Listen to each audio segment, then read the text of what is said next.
Hey guys, welcome back to another quick tutorial video of Tech It Simple. In this video, I am going to show you how you can empty your trash bin on Proton Mail. So, without any further ado, let's dive right into this exciting video. In order to empty the trash bin on Proton Mail, you just simply have to open your Proton Mail application. Now, after opening the Proton Mail application, you will see these three bars in the top left corner. From there, you just simply have to tap into that 3-bar.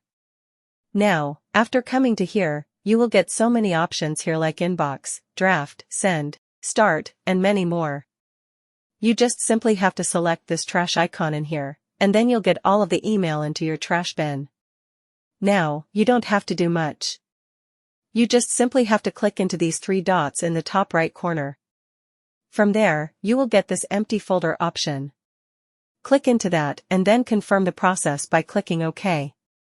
After doing that, your trash bin on your Proton Mail will be empty. I hope this video was helpful for you. If yes, don't forget to like, share, and subscribe to the channel to never miss another update. Thank you for watching the video.